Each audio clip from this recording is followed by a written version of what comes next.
Hello friend, स्वागत है आज की कहानी में। तो आइए शुरू करते हैं आज की कहानी। शुरू करने से पहले चैनल को लाइक करें, सब्सक्राइब करें और ज़्यादा से ज़्यादा शेयर करें। तो आइए शुरू करते हैं आज की कहानी। समय पहले की बात है। एक गांव में एक नवयुवक रहता था। वह बहुत हष्ट पुष्ट और सुंदर था। उसके माता पिता दोनों मर चुके थे। बस एक बड़ा भाई था। युवक के पास माता पिता की दी हुई थोड़ी सी जमीन थी। उसी पर वह अपने भाई के साथ खेती करता था। युवक और उसका बड़ा भाई दोनों बहुत मेहनत करते थे। वे खेती किसानी के साथ ही मेहनत मजदूरी भी करते थे। लेकिन इतना सब करने के बाद भी दोनों का गुजर बसर बहुत कठिनाई से होता था। एक बार युवक गांव के जमींदार के खेतों में पानी दे रहा था। सुबह का समय था। जमींदार के खेत गांव के बाहर थे और खेतों के पास एक बड़ा सा मैदान था। मेलों और त्योहारों के समय गांव के लोग इसी मैदान में एकत्रित होते थे। कभी कभी इस मैदान में बंजारे भी आ जाते थे और अपने डेरे लगा लेते थे। बंजारे कुछ दिन गांव में रुकते और फिर आगे बढ़ जाते थे। जमींदार के खेतों में एक बड़ा कुआं था। युवक कुएं से पानी खींचता और पास की नाली में डाल देता। नाली खेतों के बीच से होकर गुजरती थी, अतः पानी खेतों में पहुंच जाता था। युवक पूरे तन मन से काम कर रहा था। अचानक उसे लगा कि कोई उसके पास खड़ा है। युवक ने पीछे मुड़कर देखा। उसके सामने एक बंजारन हाथ में मटका लिए खड़ी थी। युवक ने बंजारन को देखा तो देखता ही रह गया। बंजारन 19-20 वर्ष की थी और बहुत सुंदर थी। युवक ने आज तक कभी इतनी सुंदर लड़की नहीं देखी थी। बंजारन युवक को बड़ी देर से देख रही थी। उसने अपने जीवन में इतना हष्ट पुष्ट और सुंदर युवक कभी नहीं देखा था। बंजारन युवक के पास पानी लेने आई थी, लेकिन वह उस पर इतनी मुग्ध हो गई कि पानी मांगना भूल गई और उसे एकटक देखे जा रही थी। युवक ने बंजारन को अपनी ओर प्यार भरी नजरों से एकटक घूरते हुए देखा तो घबरा गया। उसके हाथ से रस्सी छूट गई और बाल्टी सहित कुएं में जा गिरी। बंजारन ने युवक की यह स्थिति देखी तो खिलखिलाकर हंस पड़ी। उसने युवक से कोई बात नहीं की और दौड़ती हुई अपने डेरे में आ गई। उसने डेरे से एक पतली रस्सी और कांटा उठाया और युवक के पास वापस आ गई। युवक अब अपने पर पूरी तरह नियंत्रण कर चुका था। वह मुस्कुरा रहा था और बंजारन को बड़े प्यार से देख रहा था। बंजारन ने कांटा कुएं के भीतर डाला और कुछ ही क्षणों में रस्सी और बाल्टी बाहर निकाल दी। युवक बंजारन की आंखों की भाषा समझ चुका था। उसने बंजारन का घड़ा भरा और बिना कोई बात किए रस्सी बाल्टी लेकर अपने घर आ गया। युवक को रात भर नींद नहीं आई। वह सारी रात आंखें बंद किए बंजारन के बारे में सोचता रहा। बंजारन बहुत सुंदर थी। अगले दिन प्रातःकाल युवक पुनः जमींदार के खेतों में पानी देने के लिए कुएं पर आ पहुंचा। उसकी आंखें अलसाई हुई थीं और आज उनमें पहले जैसी ताजगी नहीं थी। युवक ने कुएं पर पहुंचकर अभी एक बाल्टी पानी भरा था कि बंजारन पुनः आ गई। ऐसा लगता था कि वह अपने डेरे के पास खड़ी उसी की राह देख रही थी।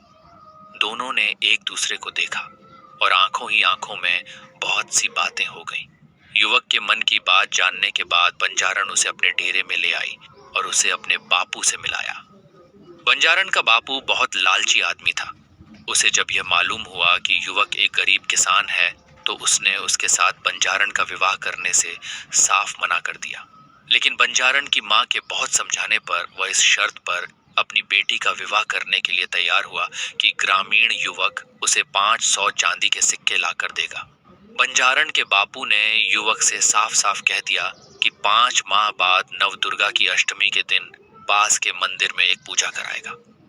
इस दिन तक यदि उसे चांदी के सिक्के मिल जाएंगे तो वह उस मंदिर में ही अपनी बेटी का विवाह कर देगा, और यदि युवक चांदी के सिक्के नहीं ला सका तो वह अपनी बेटी किसी और को सौंप देगा।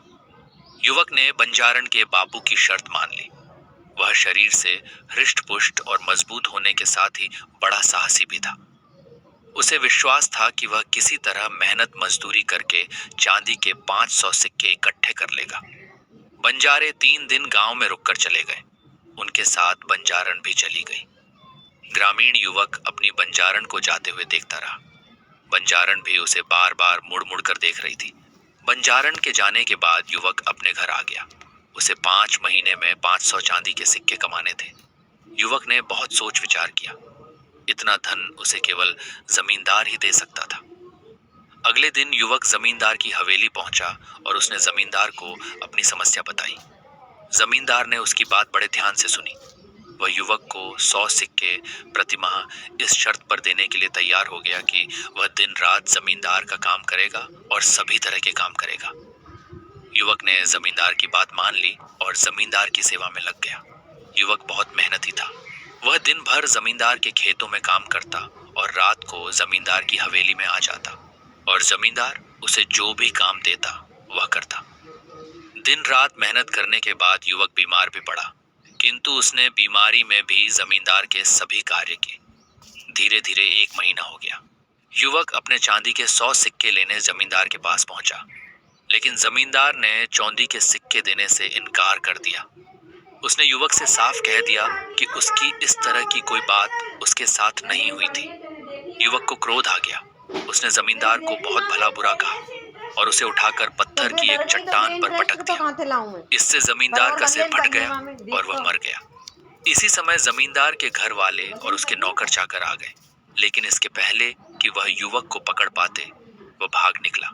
जमींदार के नौकरों ने उसका पीछा किया, किंतु वे युवक को पकड़ नहीं सके और खाली हाथ वापस आ गए। युवक भागता रहा और भागते भागते बहुत दूर एक दूसरे गांव आ पहुंचा।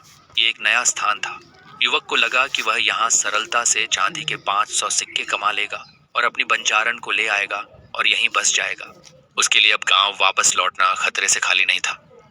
युवक को काम की खोज करते करते 3 दिन हो गए, लेकिन उसे कहीं कोई काम नहीं मिला। इस बीच उसने कुछ भी खाया पिया नहीं था, अतः भूख से उसकी हालत खराब हो रही थी।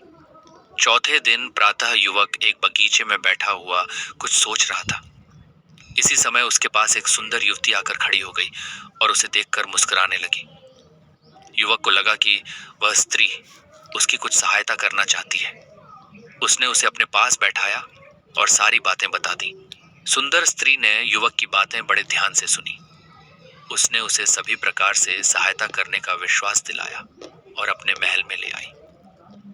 सुंदर स्त्री का महल बड़ा आलीशान था। उसने युवक को भोजन कराया और आराम करने के लिए एक शानदार बिस्तर दिया। युवक बहुत थका था, अतः भोजन करने के बाद उसे नींद आ गई। युवक कब तक सोता रहा इसका उसे पता ही नहीं चला, लेकिन जब उसकी आंख खुली तो आधी रात हो चुकी थी। चंद्रमा का हल्का प्रकाश एक खिड़की से कमरे के भीतर आ रहा था। युवक उठकर खड़ा हो गया। उसने इधर उधर देखा। सुंदर स्त्री का कहीं पता नहीं था। युवक को बड़ा आश्चर्य हुआ। अचानक युवक के कानों से सुंदर स्त्री के गाने की आवाज टकराई।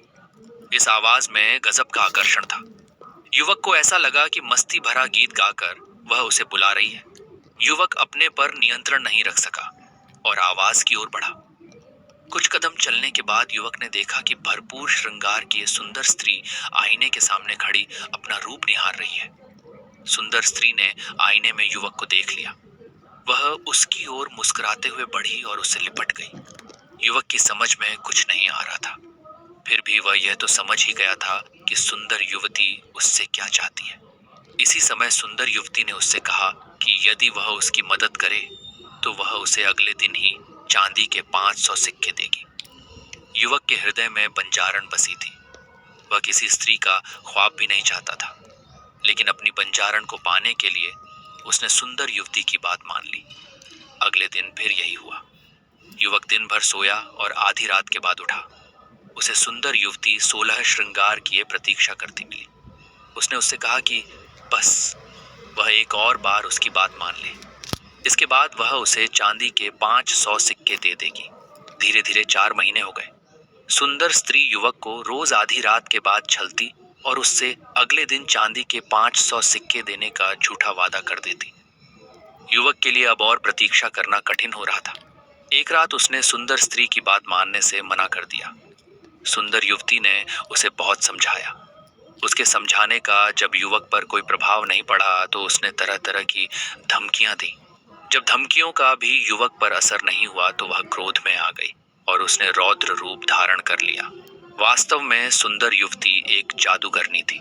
उसे जब लगा कि युवक उसकी बात किसी कीमत पर नहीं मानेगा तो उसने अपनी जादुई शक्ति से उसे एक फूल बना दिया और अपने बगीचे के तालाब में लगा दिया। कमल का फूल बनने के बाद भी युवक की बंजारण को पाने की चाहत खत्म नहीं हुई और वह कमल रूपी युवक हर दिन ईश्वर से उसे पहले जैसा बनाने की प्रार्थना करता और कहता कि वह ठीक होकर 500 सिक्के जुटाएगा और अपनी बंजारण को पालेगा। एक दिन जब एक सुंदर जलपरी उस कमल के पास से गुजर रही थी तो उसने उस कमल रूपी युवक को ईश्वर से प्रार्थना करते सुना। वह रुक गई और उसने उसकी इस हालत के बारे में पूछा। कमल रूपी युवक ने जलपरी को अपनी सारी दास्तां बताई और उससे मदद मांगी। इस पर जलपरी ने कहा कि जिस बंजारण के प्रेम को पाने के लिए उसकी यह हालत हुई है, यदि वही बंजारण उसे सच्चे मन से छू ले तो वह फिर से वही युवक बन जाएगा और जादूगरनी का जादू टूट जाएगा, जिससे उसकी सारी शक्तियां खत्म हो जाएंगी और वह एक पत्थर बन जाएगी। अब उस कमल रूपी युवक का भाग्य उसकी प्रेमिका बंजारण के हाथों में था। वह बंजारण की याद में अपने दिन गुजारने लगा। इधर बंजारण ने युवक की 5 माह तक प्रतीक्षा की, लेकिन जब युवक नहीं आया तो वह उसकी खोज में निकल पड़ी। एक दिन अचानक बंजारण जादूगरनी के महल में आ पहुंची। प्रातःकाल का समय था। जादूगरनी अलसाई सी महल के एक कमरे से बाहर देख रही थी। उसने एक बंजारण को अपने महल के सामने देखा तो उसे शक हुआ कि कहीं यह वही बंजारण तो नहीं है। बंजारण को देखते देखते जादूगरनी के मन में यह विचार आया कि बंजारण को बहला फुसलाकर महल में रोक लिया जाए और उसकी सहायता से युवक के साथ मनमानी की जाए। यह विचार आते ही जादूगरनी महल के द्वार पर आई और बंजारण को महल के भीतर ले गई। उसने बंजारण को युवक की पूरी कहानी बताई। उसने बंजारण को यह भी विश्वास दिलाया कि वह आज की रात ही उसे उसके प्रेमी से मिलवा देगी, लेकिन उसने उसे यह नहीं बताया कि उसने युवक को कमल का फूल बनाकर बगीचे के तालाब में लगा दिया है। बंजारण खुश हो गई। उसे लगा कि सामने खड़ी स्त्री एक देवी है और वह उसकी इच्छा अवश्य पूरी कर देगी।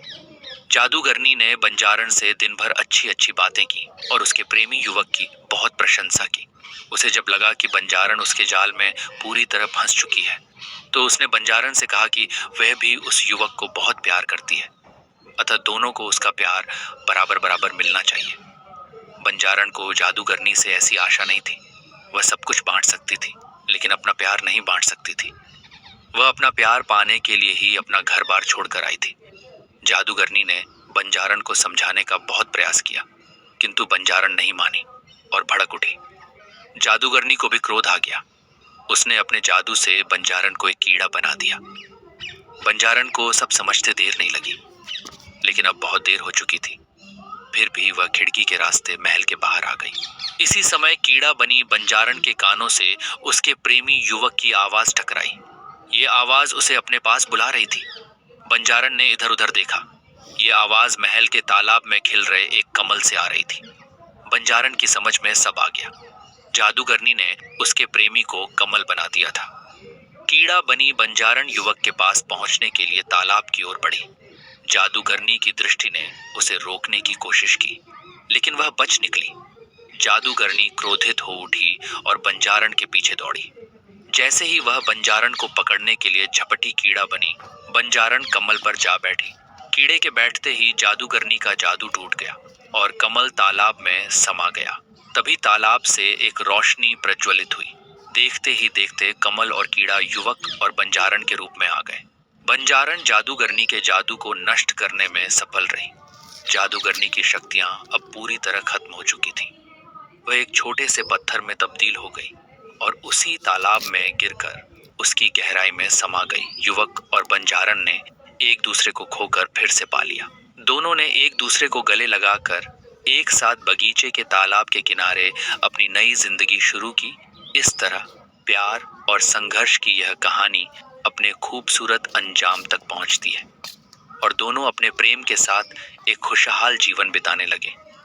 प्यारे दोस्तों, अगर आपको कहानी अच्छी लगी हो तो वीडियो लाइक करें, सब्सक्राइब करें और ज़्यादा से ज़्यादा शेयर करें। तो आज के लिए धन्यवाद।